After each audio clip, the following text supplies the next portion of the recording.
Përshëndetje të gjithëve, këtu jemi sot në TBU Podcast dhe sot kemi kënaqësinë të kemi pranë nesh Gent Zodajn, që unë personalisht edhe shumë të tjerë e njohim nga Frudza, por përveç Frudzës ka dhe shumë gjëra të tjera që do na zbuloj gjatë bisedës tonë. Mirë se Gent. Mirë se ju gjej. Dua ta nis këtë episod që nga fillimi, themelimi i biznesit, duke të pyetur se si lindi ideja, nga filloi dhe çfarë të bëri që ta nisje. E kam pasur këtë ide në 2017. 2017 jetoja në Bukuresht. Ishe një projekt për pjesën e teknologjisë për Green Leafin. Dhe një nga rutinat e mia ishte që çdo të hënë vinte një kuti frutash në zyrë, edhe e ndanim. Kur mbarova projektin kthehem në Shqipëri në dikun mars 2017. Doja ta kisha të njëjtën rutinë. Domethënë jam një person që më pëlqen ajo rutina ime, kudo që shkoj kam një rutinë time. Dhe versioni i asaj që kisha në Bukuresht ishte një frutore poshtë zyrës, ku shkova dhe i them, tutem çdo të hënë sill 10 kg fruta për zyrën.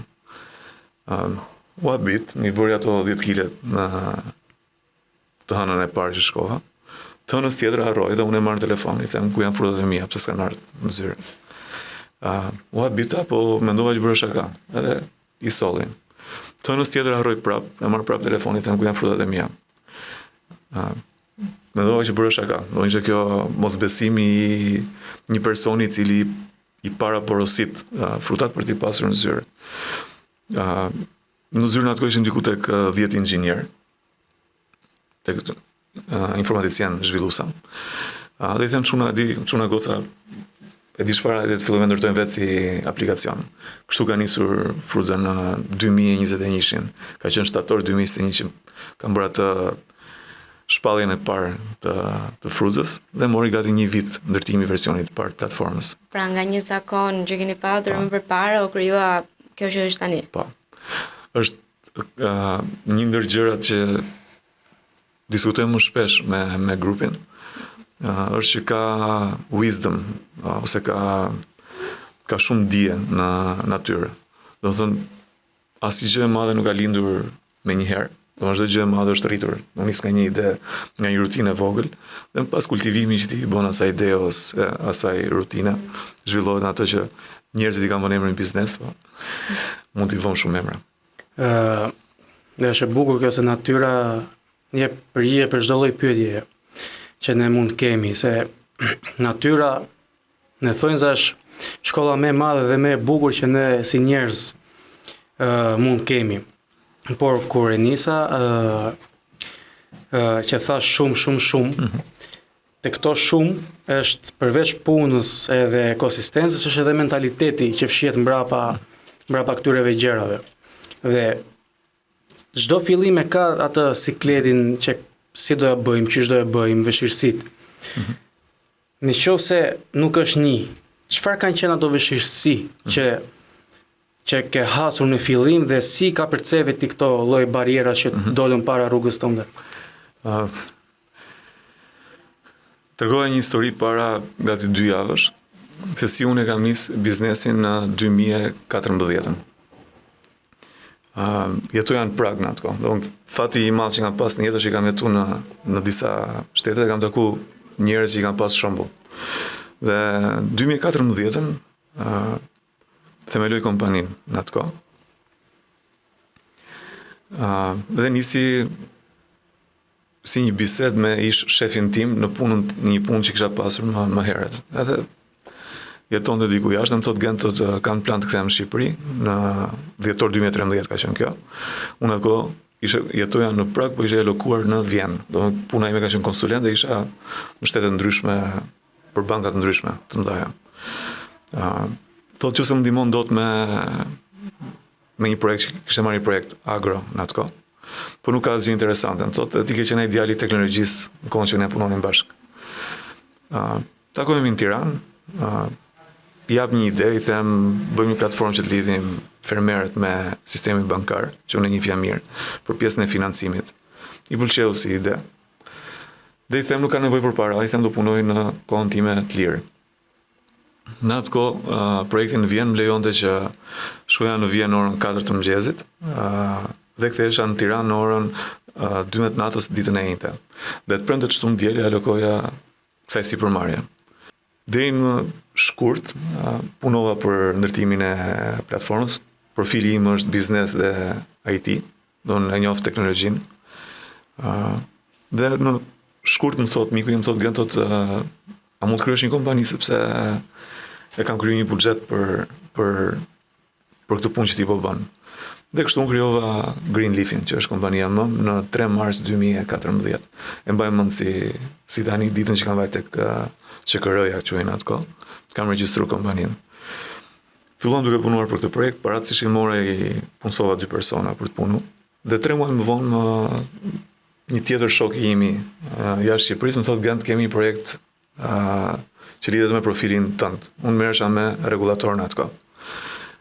Po me patjetër i them të ndihmoj. Pra pa pagesë filloi e ndihmoj mikun tim në ndërtimin e dokumentacionit për të futur në këtë projekt. Dhe fituam. Fitoj jo vetëm një projekt, por fitoj 10 projekte me ato bashkëpunim që filluam. Dhe unë e gjej veten shtator që i kisha thënë po, një gjë që ishte bërë më e madhe se unë. Pra një gjë që unë nuk mund ta realizoja dot. Dhe kjo ishte historia që ndava para pak, që e gjej vetëm një pozitë tani, ose do mbytem, ose do vazhdoj të notoj. Po duke qenë se i kisha premtuar dhe nuk e kam natyrë që diçka që kam premtuar të heq dorë, shkova all in. Lë punën në prag, pra e deklaroj tek shefi im që nuk mund të vazhdoj më me punën në prag. Do më hoqja dorë nga një punë shumë e mirë, një punë ëndrash për mua. Dhe vetëm për faktin që kisha premtuar, duhet ta bëja atë që kisha premtuar. Në atë kohë kisha punësuar dhe 2 inxhinierë tjerë, kemi qenë 5 veta, e mbaj mend si tani. Dhe shtator, 10 se me që lidhe me vështirësinë, unë nuk kam fjetë gjumë. Pra, unë flija në orën 5 të mëngjesit, zgjohesha në orën 8:30 të mëngjesit që komunikoja me ekipin e dorëzimit të projektit. Pra, deri në 5 të mëngjesit zhvillohej, në 8:30 të mëngjesit dorëzohej, gjatë ditës që se kisha mundësi me fjetë në zyrë në 1 orë, 2 orë, dhe nuk po egzageroj, e di që do duket si nga këto historitë që si bën ky domethënë, por realisht ka qenë e tillë. Dhe ne arritëm ta dorëzojmë atë projekt në 10 2014. Lidhur me vështirësitë dhe te mindseti. Aty është momenti, pra kur ti ke një vështirësi, që unë gëzoj më tepër. Pse? Se po zgjidh diçka që se kam zgjidhur më herët. Pra, ose do e marrësh atë si diçka fatale, do thosh do heqësh dorë, ose do e kapërcesh. Dhe kapërcimi asaj vështirësie të definon ty ose versionin tënd në anën tjetër të malit. Është momentumi që duhet ta shfrytëzosh, se nëse është e vështirë, i bie që është një tokë e pak eksploruar më përpara, që ti thjesht vesh përpara. Nuk ke, domethënë, zgjidhja e vetme se ajo shpreha që thotë që çfarë del përpara rrugës tënde është rruga jote. Fiks. Nuk ke as majtas as djathas. Dhe mbrapa njerë, jo. Thjesht vetëm përpara. Janë ca gjëra që se shpresoj që gjithë ata që do na dëgjojnë do e kuptojnë gjën mbrapa fjalëve, që të lexojnë midis rreshtave. Por edhe pse nuk e kuptuan, shpresoj që jeta t'i bëjë ata të kuptojnë këtë që ti the tani. Sepse ka shumë pasuri brenda kësaj fjalie kaq të madhe. Brenda këtij paragrafi ka shumë pasuri. Në kontekstin e kësaj që the, kemi një nga ato aksiomat në zyrë. Informacioni është gjithmonë aty, po ti do ta shikosh vetëm kur je gati ta shikosh. Pra, çfarëdo që unë të them, secili nga ne do kuptoj një version, dhe unë kam një version që nuk është versioni që do kem vitin tjetër. Pse se çdo vit që ne kalon, pra unë e quaj vetëm me fat, dhe tek kompania që kemi krijuar ose grupi që kemi krijuar, asnjë vit nuk është njësoj. Pra, çdo vit jemi duke zgjidhur halle të reja, dhe një gjë që e them edhe në formë shakaje, është për aq kohë sa ke halle të reja, duhet të jesh i lumtur. Nëse ke halle të vjetra, tregon që po merresh me gjëra që s'duhet merresh. Që si ke zgjedhur dhe mos shikoni me sy, shikoni me mend. Mendja shikon, jo syri sot. Doa ta vë pak fokusin tani tek klientela, specifikisht e Fruitës. Doa t'i pyes, a ka patur ndonjë gjë që ka bërë një klient që ju ka bërë shumë përshtypje dhe e mbani mend deri tani, deri sot? Po. Do thënë një ndër gjërat që jam krenar, po themi në 2024 ne hapëm dyert e Fruzës, e lokalit të parë tek Fruza. Edhe ka shumë histori të bukur se si hapëm se si hapëm lokalin. Ndjesia është e ngjashme në çdo fazë të jetës tonë, siç tregova historinë e 2014-s dhe në 2024 ka qenë e ngjashme. Do të thonë ne kishim krijuar Fruzën. Fruza vazhdonte me pjesën e abonimit online. Por ama kishim ndërtuar lokalin e parë tek Fruza dhe ka një stol aty para dirës lokalit, ku ulem me grupin kryesor, me Florën, Arnoldin, Arsidin, Ermalin. Dhe egzageroj pak kur them gati duke qarë, po ajo ishte ndjesia, ishte sigur ke ngecë dhe ishte orë si ta hapem, e kupton si hapet kjo gjëja tani, e kupton si as nuk e kishim iden fare. Ka qenë shkurt. Edhe Fruzën e kemi hapur në mars, me një lloj me pjesën e Green Leafit, 2024. Dhe hapim ato intervistat e punës dhe pyesim, e nisim inxhinierët që kishim rreth, nëse keni një shoqë që do me punu. Na thoni. Dhe na vjen një gocë që quhet Xhesi. Gocë fantastike nga Kosova, s'kishte punuar si ditë në lokal. Edhe thot, e bëj. Edhe na i tham, hajde, ne hapëm me një turn. Xhesi punonte 9 me 5, një turn 8 orarësh. Kur erdhi Xhesi tani ne menduam që okay, do bëj këto lëngjet. Lëngjet ishte fokusi jon kryesor. Kishim edhe ekspresin e kafes, do bëj edhe kafet. Edhe mendonim që kishim pak punë. Tani sa hapëm derën, lokali mbushet plot. Edhe gjej vetëm një problem edhe më të madh për të zgjedh. Tani nga Xhesi, ku mbushe ishte ajo fluksi i orëve të para, vinin inxhinierët nga mbrapa dhe ne fillonin duke bërë kamarierin, që ishte eksperiencë shumë e bukur. Edhe ka qenë, kemi një shaka aty të brendshme, vjen ai fluksi i fillimit, ne të gjithë po lodheshim gati një orë, kur shkojmë në fund të orës ishim bërë 24.000 lekë të vjetra, e kupton edhe e pam njëri tjetrin në sy edhe. I them çuna, e kupton se duhet mirë me teknologji, me shaka. Gjithsesi gjërat kanë jetë shumë që nga ajo kohë. Po pse e tregoj këtë, kush është thelbi i kësaj? Ne nuk e dinim çfarë po bënim, por dinim çfarë donim të bënim. Për shembull, çfarë donim të bënim? Ne donim të kishim kafet më të mira në botë, donim të kishim lëngje fantastike, shqipim në shtëpi, cold pressed, si fillim. Dhe kur ti busullën e ke të qartë, të diçka me drejtimin më herët, çdo ditë e jotja kontribuon për të ecur drejt atij vizioni që ke. Dhe vinte klientët që më pyeten. Mbaj mund klientin e parë, Denisin, shumë miq tani. Mbaj mund Lorin, që erdhi me Denisin. Dhe Denisi nuk u bë klient i parë, u bë këshilluesi i parë.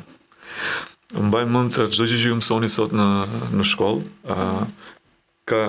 është si magji kur ti e shikon të aplikuar në jetë reale, po jo sepse e ke lexuar, po sepse e kupton atë gjë që po bën.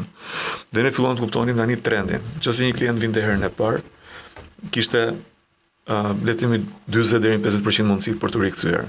Nëse vinte herën e dytë, kishte 50 deri në 60% mundësi për të rikthyer.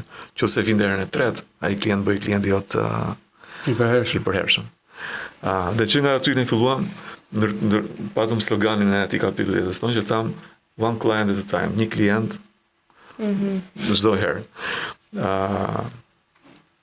Dhe kështu e kemi ndërtuar. Do të thonë ne mbajmë mend edhe sot unë shërbej dhe Fruza, pra s'u them.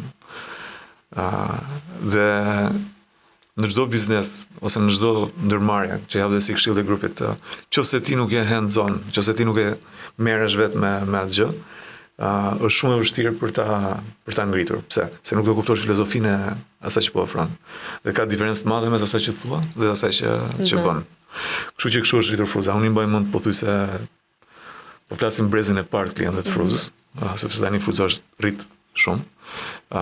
Sot janë ende klientë të Fruzës shumë prej tyre dhe ky është komplimenti më i madh që mua mund të më bëhet, domethënë fakti që ata vinë ende tek Fruza. Fruza që nga bebi jot. Po, është bebi im më i ri. Në botën e biznesit. Po. Ashtu që. Po, është një gjë që ka raste që kam rënë dhe unë viktimi i kësaj ose më saktë i këtij mentaliteti, po para se të nifja gjën. Edhe kam dëgjuar edhe të tjerë që thonë, a më se kush e di se çfarë po bën ky, a më se kush e di se çfarë ndërtoi ose çfarë po bën ose kështu sa ashtu. Çfarë është ajo gjëja që njerëzit, shumica e shikojnë si gjë të lehtë ose si një gjë që s'ka rëndësi, por në të vërtetë është komplet e kundërta e saj. Do ju themi një këshill që më ka thënë një miku im, bosnjak. E para, nuk mund të jesh profet në fshatin tënd. Pra çfarë do që të bësh ti në fshatin tënd, fshati do të thojë hamo bëke. Kështu që kjo është rregulli numër 1, çdo gjë që do bësh nuk do të bësh për tjerët. Ai që të do, ai që s'të do. Iku kjo. Para se të vija unë këtu sot, si e nisa unë ditën, me çunat, jo vetëm. Shkum tek pika 1, dhe çam pëlqen tek fruza po edhe mbrapa, flasim pjesën e teknologjisë, nuk ka unë e gjeta, dhe kjo është. Ajo është një gjë që evolon, do më praktikisht bizneset për mendimin tim ose ndërmarrjet, por ama dhe ndërkombëtare, po ti shikosh që ja vlen të merren si shembull, nuk ka një status që kjo u holl leku tani dhe kjo do të më japi lek. Nuk është ashtu. Pra ajo është si një krijesë që rritet me ty. Dhe ti do jesh si prind. Çfarë do të si prind? Ka nevojë për këpucë të reja, do i blesh këpucë të reja. Ka nevojë për uniformë, do i blesh uniformë. Ka nevojë të shkojnë palestër. Do të shkosh palestër, po. Njëta gjë është me biznesin, pra ti je si prind, dhe do të jesh aty që kujdesesh për këpucët, do të jesh aty që kujdesesh për a është e mërzitur sot si biznes, duket si gjithçka ka po, dhe biznesi ka humorin e vet. Dhe do të jesh aty pa kushta, do si prind. Me çdo gjë të vogël. Dhe çfarë ndodh tani, kjo që them unë, njerëzit thonë ai vendi ka energji. Jo, ai vendi nuk ka energji. Pra të vënd punat çdo ditë. Dhe kjo përkthehet në energji. Dhe puna që ti bën kur lokali është bosh, ose kur vendet e tua janë bosh, është më e vlefshme se puna kur vendi jote është plot. Pse? Se kur vendi është plot është shumë e qartë çfarë duhet bësh, duhet të shërbesh. Po kur vendi është bosh, ti duhet të jesh duke u marr, duke riparuar, duke kujdesur për pastërtinë, tualetet, logjistika, si shpërndahen, si garanton ti që produkti ka të njëjtin cilësi në të treja pikat, sepse kjo do të bëj ty gati kur të bëjmë 100 pika, se ne duam të bëjmë 100, nuk është se duam të ngelemi me 3.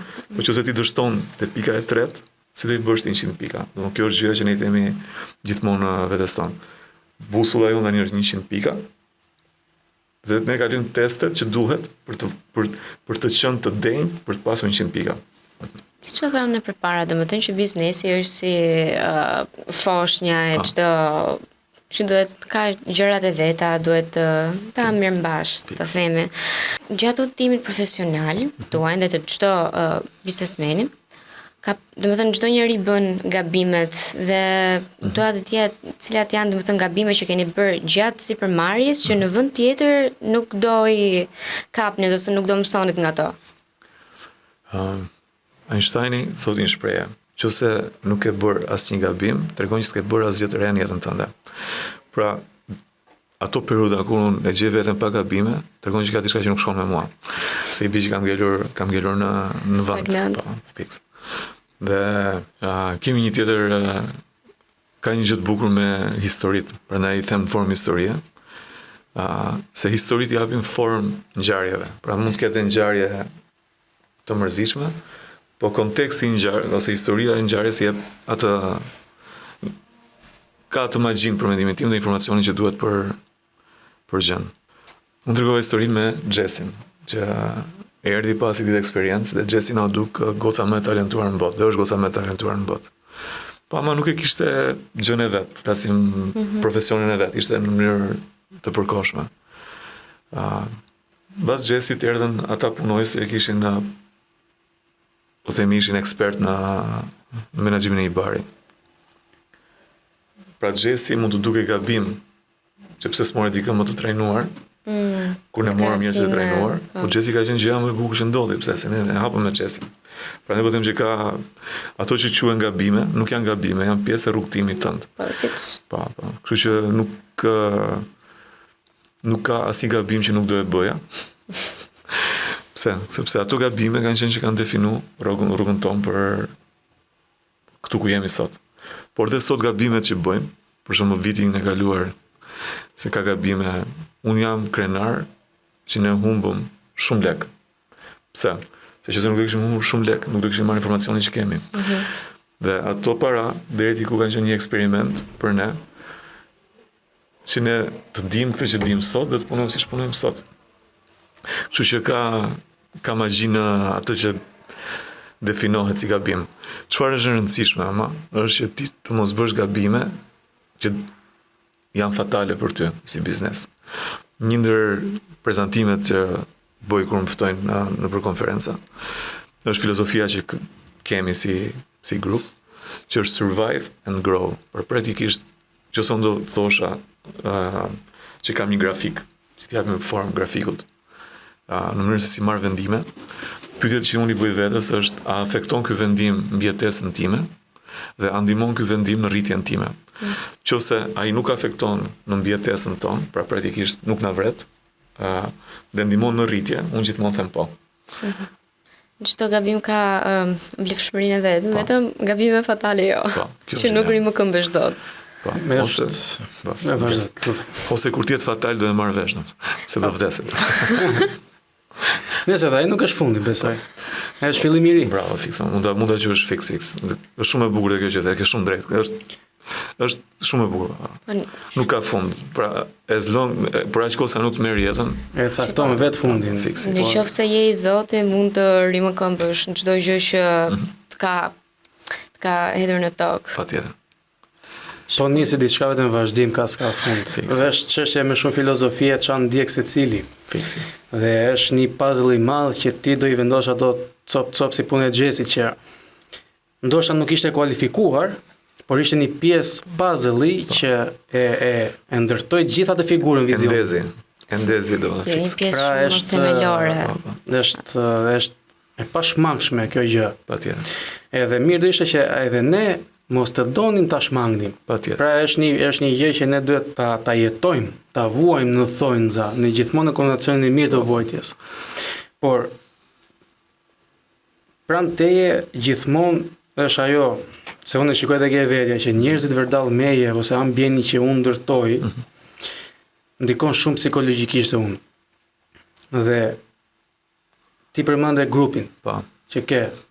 Si zgjedh ti njerëzit me të cilët ti rri? Pra kush është ajo lista në thonjza në mendjen tënde që thua që shiko, ky ka këtë gjë dhe mund të jetë i denj për të ndetur në ekipin tuaj, domethënë.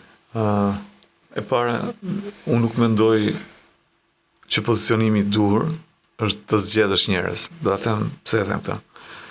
Ti gjendesh me njerëz. Domethënë praktikisht mendoj veten si një minator që je duke kërkuar diamante çdo ditë. Po ti nuk do gjesh diamante çdo ditë. Po ama nëse nuk kërkon çdo ditë nuk do gjesh diamante. Dhe mënyra si është ndërtuar grupi jon ka qenë një rrugtim 12 vjeçar. Por praktikisht ne kemi gjetur njëri tjetrin, kemi ndërtuar njëri tjetrin duke e sfidu. Kështu që unë nuk kam një këshill se si ti gjesh njerëzit, por kam një këshill me kë njerëz nuk duhet të rish. Për shembull që kush janë zgjedhur që me kë unë nuk dua të rri. Unë nuk dua të rri me ata njerëz që më dragging down ose më ulin poshtë. Me humor, me negativitetin e tyre. Pra po unë po iki, nëse deri vonë i them deri në fillimet e 30-tave të mia. Unë e toleroja një sjellje të tillë për faktin që mund të isha shok fëmijërie me dikë, mund ta njihja nga fisi, tipit jemi të afër në fisi. Unë sot nuk e toleroj më. Pra praktikisht nëse një person më shkakton jo bezdisje, po më shkakton zhurmë, një interferencë. Po, zhurmë, po. Me negativitetin e tij, nuk thjesht nuk rrim më domethënë atë person. Dhe kështu ti e mban ambientin rreth teje të pastër. Pra unë kam shumë lodhje në jetën time dhe jam i sigurt dhe jo për të pas një tjetër barr. Nga ana tjetër me këtë nuk dua të them që mos kesh njerëz që të sfidojnë ose të challenge-in idetë që ke. Janë dy gjëra të kundërta. Do të them me këtë.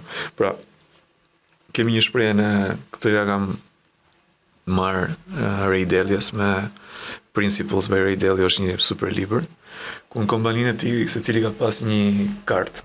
Këto kartat ishin si super fuqi, domethënë, s'po hy detaja, po le të themi që njëri kishte sensin e estetikës, njëri ishte mendimtar, njëri kishte ligjin, njëri kishte IT-n, arkitekturën.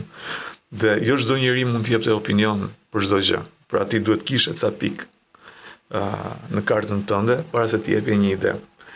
Dhe kjo që po them unë është e njëjta gjë, por praktikisht jo çdo njeri meriton të t'japë mendim për çdo gjë.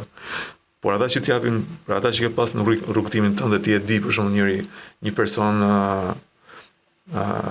po themi Ermali është arkitekti ose cetoja i kompanisë dhe Arsidin që kanë dy shtuat kompanisë, patjetër do pyes Ermalin dhe Arsidin para se të hyjmë një rrugtimi të ri, se ata do më ruajnë, gendoja kështu ndërtohet shtëpia, kështu ndërtohet aplikacioni. Patjetër do pyes Arnoldin para se të vëmë një treg të ri, se Arnoldi është pjesa e rritjes. Por ama nuk më pyes Ermalin që do futemi në një treg të ri, sepse se Ermali se ka idenë e sfidave që duhen për të futur në një treg të ri. Dhe sigurisht që s'do pyes Arnoldin për arkitekturën e software-it. Do kjo është nëse ka një gjë që mund t'ju them që ta runi veten tuaj, jo çdo njeri meriton të japi këshill dhe njerëzit duhet ta kenë provuar që janë të vlefshëm në atë që po japin këshill. Pra jo çdo njeri meriton me dhënë këshill për gjithçka. Por është edhe e rëndësishme që kur i do dhe të duan, ndonjëherë kam dëgjuar që shiko, unë nuk mund të flas për këtë pjesë, nuk jam i aftë jam ignorant në këtë fushë. Edhe kjo është një farë lloj dashurie në thënëse që tregon shiko, mos më dëgjoj mua se çado që të them, ndoshta edhe do jetë për dëmin tënd, pa dashin time. Se është edhe një gjë që ndoshta njeriu i parë nuk të delesh ajo pjesa e diamanteve që i pari jo, i dyti jo, i tretë jo, po i 100 po që ta zbulosh të 100-it, ti do të kalosh tek ata 99 fare.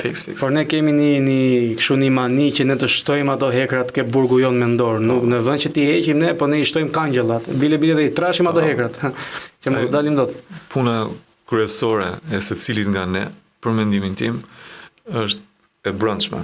A ne duhet të heqim ato hekrat që për. Aty nis çdo gjë. Shumë nga problemet ne i krijojmë. Nuk ndryshon bota, ndryshon perceptimi jot ndaj botës, mentalitetin. Shumë vërtet.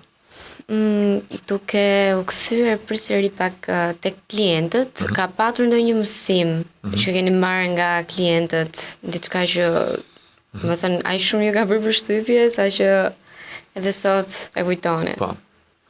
Patjetër. Unë e quaj fshati i Frutës tani, atë komunitetin tonë që është ndërtuar aty. Për shembull unë sot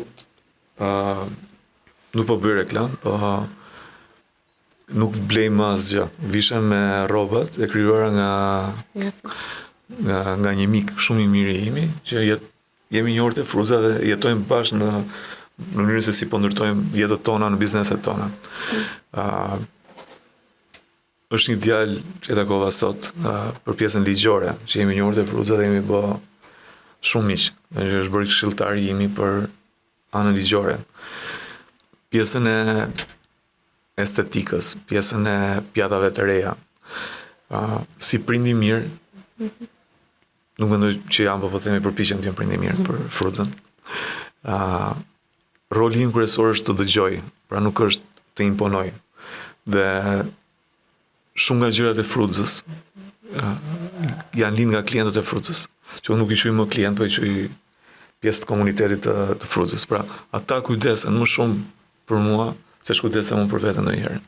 Kështu që kjo është, domethënë, feedback-u ndërton të gjithë biznesin.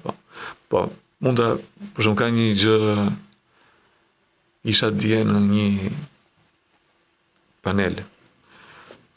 Një këshill që do jap për shkollën. Për shembull, është shumë e bukur dia, po termi teknik ndonjëherë nuk i jep kredit asaj që për cilën po thuhet. Për shembull, feedback, mbajmë në shkollë edhe nga mëroj ekonomiksin, që thoshin feedback lupi, do pyesim njerëzit do thonë çfarë duan. Në çdo shembull biznesit suksesshëm, feedback lupi deri diku ka prish dhe punë.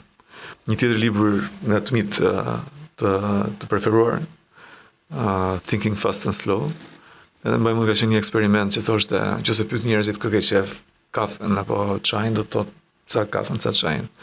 Nëse pyet ata që kanë qef kafen, po pa lidh me kafen, pëlqen biskota apo çokolada, do të thonë biskota.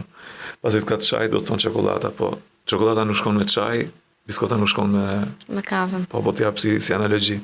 Pra, është e bukur që kur jepet feedbacku, njerëzit e kanë më kollaj të thonë për ndjesinë që kanë rreth diçkaje, sesa do të japin përgjigje se si ata mendojnë që do ndihen për diçka. Edhe pse i dash të analogjinë që çam pëlqen tek fruzat dhe ku jam i kujdesshëm, dhe kur diskutojmë pjatat e reja ose ndryshimet që do bëjmë, kalon një fazë testimi, pse se jo çdo gjë që ne mendojmë do të thotë që vlen. Dhe po, ke të drejtë, më thënë, feedbacku, po nuk është vetëm me pyetje, po gjithmonë ka një... Po edhe duke parë, duke dëgjuar, duke, do të thënë, nëse për shembull janë ulur dy klientë në një tavolinë, ti dëgjon, që për shembull, shiko, kjo gjëja duhet ndryshuar se mos ka një disbalancë mbas ose nuk e di se çfarë, është një lloj feedbacku, jo direkt, indirekt. Po, ashtu fiks duhet të jesh një dëgjues i mirë i dhe mendoj, besoj se kështu ka qenë më së shumti feedbacku dhe jo direkt. Patjetër. Po, ka çam pëlqen tek frutza, vjen tek pjesa e anës geek, jo anës filozofike. Ne masim çdo gjë. Për shembull, kemi në kohë reale çdo produkt, çdo ingredient, kanalin e shitjes, nga ku ka ardhur. Dhe shifrat janë ato që tregojnë rezultatin në fund ditës. Domethënë, kjo unë mendoj është pasuri e madhe e frutës, fakti që ne vim nga backgroundi teknologjik dhe arrim të masim çdo gjë në kohë reale, na jep informacionin që duhet, pra kur bëjmë eksperiment ose bastet, i them, për shembull, do krijojmë një pjatë të re, ke 3 versione. Ti e mat kush version fiton më tepër se sa mendon ti. Kjo heq dhe atë, për shembull, mund të jem krijuesi i frutës, por nuk do të thotë që jam klienti numër 1 i frutës. Flasim pra. Dhe duhet t'i ndash ato role, pra do të jesh, ka një histori shumë të bukur, keni një libër që rekomandoj, është No Rules Rules, është historia e Netflixit. Dhe ishte një nga founderat e Netflixit. Dhe po hante drejt me drejtorin e programacionit. Ishte bëj një film i famshëm ato, dhe thot drejtori i programacionit, pse more filan film? I thotë, po ti më the para 6 muaj që s'e ke qef filan film. Thaj, po prandaj ti je drejtor programacionit dhe si jam unë. Se po t'ishte që ne të merrim gjërat që unë kam qef, nuk do ishte Netflixi ky që është sot. Do unë përpiqem të përdor të njëjtat parime tek frutza, është vendimet nuk janë të varura nga unë, po duhet të jenë data driven. Pra praktikisht ke hipotezën që vjen nga feedback loopi ose nga klienti që rekomandon. Hipoteza duhet të pruvet që është right, dhe nëse është right del në jetë. Çdo gjë bazuar nga të dhënat duke vendosur në aplikim dhe ashtu fiks. Ashtu kalon. Pra spiritualist po me data. Po fiks. Kombinimi ideal. Modern, perfekt modern, / modern. Unë përpiqem të jem sa më i vjetër të mundem, as old as I can, që do të them. Nëse do të gjesh për mendimin tim ide origjinale, do të shkosh 2000 vjet mbrapa. Nuk do të shkosh para. Do të shkosh te stoikët, pra praktikisht versioni aktual, po kjo është temë gjatë e gjerë, është një deformim me marketing të mirë i ideve të këqija. E sa do paradoksale mund të dëgjohet, po ka një ekstrakt shumë interesant.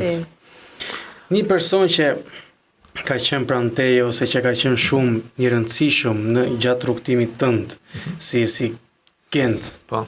Jo si gent, pjesa jote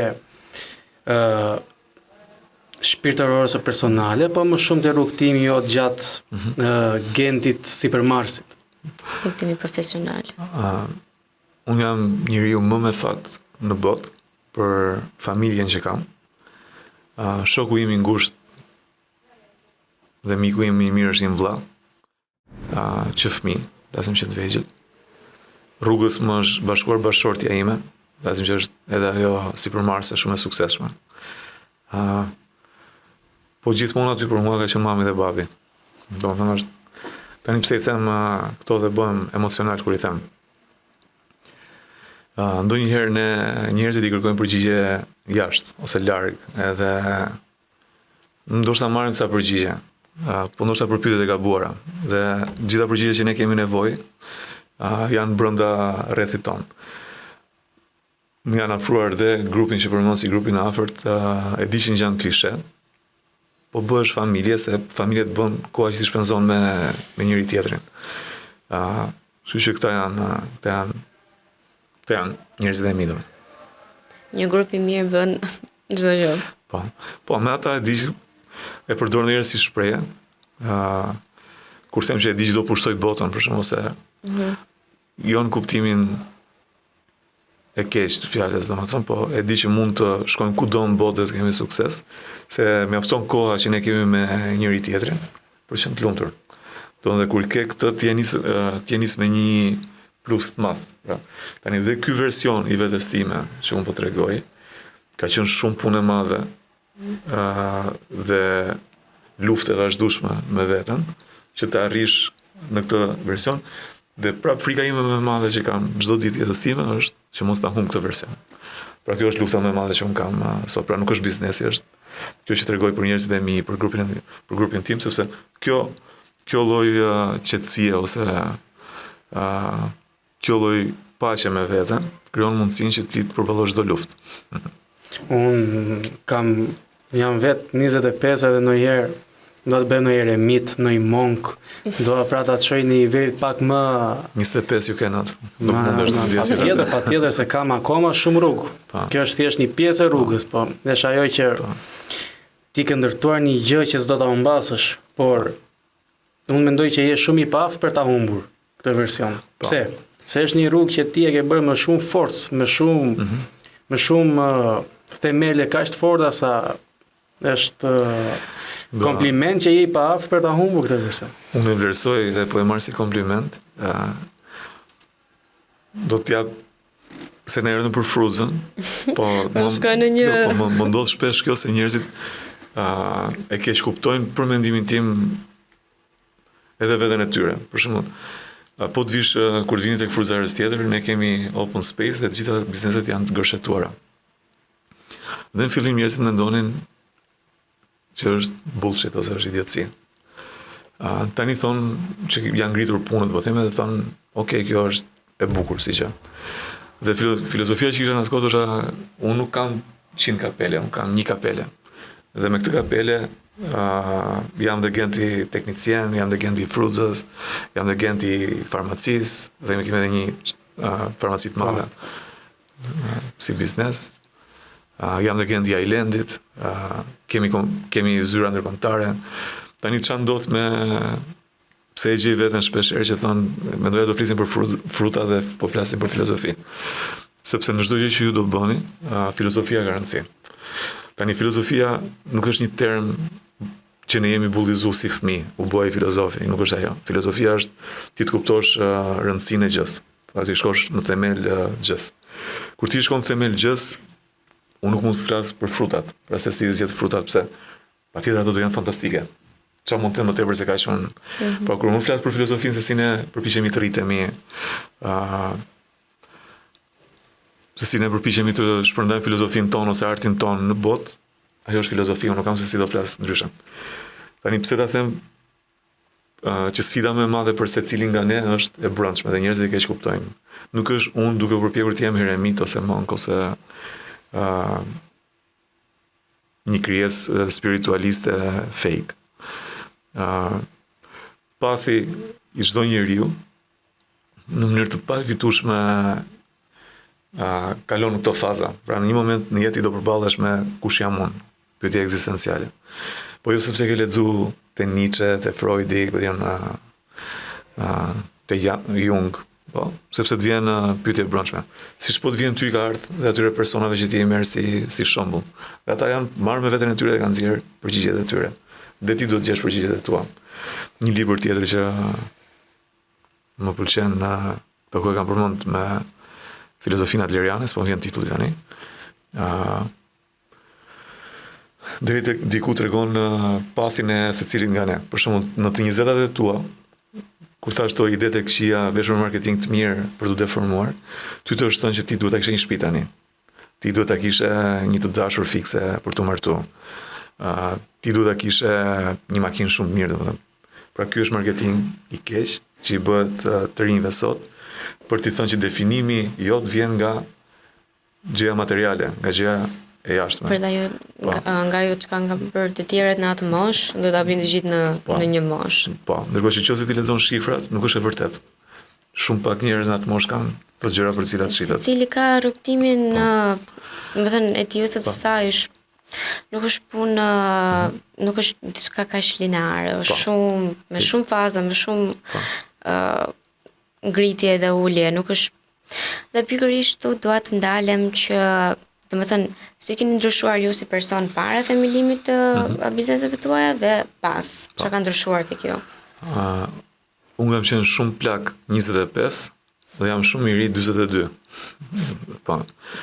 Pse e them këtë? E lidh me moshën që keni dhe ju. Te 25 unë mendoja që isha vonë për çdo gjë. Dhe çdo gjë që arrija nuk e kuptoja dhe nuk e shijoja. Dhe mendoja që nuk ishte mjaftueshëm. Jo, nuk ishte. Unë nuk e meritoj filani është më mirë se unë. Pra, filloja e krahasoja veten me botën e jashtme. Në 30-tat e mia, biles kam dhënë një analogji. Te Alketa kam qenë aty në Bajmend. Pra në 20-tat ti je një stuhi hormonale. Sigurisht ti se një veten tënde 20, çfarë do të bësh ti? Pra s'mund të jesh ti mong 20, ti nuk e di fare kush je 20. Te 30-tat ti mendon që bazuar në atë që do të familja, komuniteti, do të jesh një version më serioz i vetes tënde. Prap nuk ke shans me e njoh veten 30 vjeç. Pra 30 i fillon ndërton një ide mbi veten tënde. Dhe se e lidhe me çfarë them, me mënyrën se si unë kam reaguar dhe ndaj tregut ose ndaj biznesit. Unë kam kryer kompaninë e parë 23 vjeç, 22 vjeç, 23, u largova dhe rikrijova 30, 22-23 që sporadike, shumë e suksesshme. Te 30 ishte me vetdije. 30-40 ti je në zbulim të vetes tënde. Dhe nëse lexon çdo libër filozofie, flet për moshën 40 vjeçare si moshë që ti je në kontroll të veprimeve tua dhe një veten tënde. Tani pse e them këtë në formë këshilla? Ke një tjetër libër shumë bukur që The Middle Passage, që flet për moshën 40 vjeçare. Çfarë do lloj faze që ti do kalosh në jetë, te mosha 40 vjeçare përballesh me pjesën tënde të brendshme në mënyrë të paevitueshme. Dhe ke tre lloj njerëzish, ose gjen tre lloj njerëzish në librat e filozofisë. Ke njerëz të cilët e kanë mbytur gjysmën e tyre, duke mos e pranuar kurrë, dhe te mosha 40 vjeç janë ata që thonë që mbaroi jeta, tani do jetoj për fëmijët, dhe e pranojnë fatin e tyre. Ke ata njerëz që fillojnë ta njohin pjesën e errët të tyre, që quhet the shadow, për shembull në librat e filozofisë, dhe ngelen aty, ngelen në lup. Dhe këta janë njerëz që shumë njerëz thonë më kriza e moshës, po blen makina, po blen këtë, po jap një formë, po ka forma të ndryshme. Dhe ngelen aty gjithkohës, nuk arrin me dalë në krahun tjetër. Pastaj janë ata që ja dalin me dalë në krahun tjetër, që integrojnë atë pjesë të vetes tyre dhe janë te qetësia që unë shpresoj të jam ku jam tani. Pra ke fituar shumë lufta të brendshme dhe të jashtme, para se ti të arrish tek versioni që ke. Dhe kur janë versionin që ke nga që i njeh luftat që ke bën, pra unë nuk e kam sigurinë tënde kur më thua e ke ndërtu, por ama unë do luftoj çdo ditë për ta pas këtë. Pse? Se ky vend ku jam tani shpirtërisht, fizikisht, emocionalisht dhe në mënyrë materiale, është një pozicion që mua më jep përmbushje, dhe nuk po përdor termin lumturi, dhe duke qenë në përmbushur dhe njerëzit rreth meje që janë përgjegjësia ime kryesore, si prind janë mirë. Nuk po them përmbushur se ata kanë sfidat e tyre në jetë, po unë të paktën nuk i shkaktoj një tjetër stres në jetën e tyre. Si ra gjatë për tani që Jo, mirë bërë. S'ka problem. Dhe pyetja e fundit, çfarë do ishte ajo gjë që do i thotë të rinjve që po na dëgjojnë? Nëse shikoni historinë, asnjë person nuk është mbajtur mend për sa para ka pas.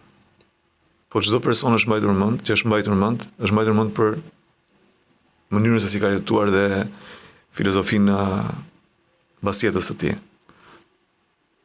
Julius Cezari, Sokrati, njerëz që ne marrim Aleksandri i Madh, njerëz që i marrim si shembull. Dhe ka magji ose ka bukuri kur ti ndërton jetën rreth ëndrave më tepër se sa rreth barave. Kështu që një këshill që do jepja është realizoni ëndrat tuaja, po jo për parat. Parat janë gjithmonë pasojë. Ëndrat janë për përmbushje. Ishte një kënaqësi shumë e madhe dhe jo çështje klisheje dhe çka janë këto të strigjatura, po me vërtetë një kënaqësi shumë e madhe që të dëgjova edhe shpërndave pasurinë tënde psikologjike, mendore, emocionale dhe profesionale. Dhe jo vetëm për mua, por për gjithë ata që do na ndjekin. Shumë faleminderit juve. Shumë faleminderit. Kënaqësi edhe për mua.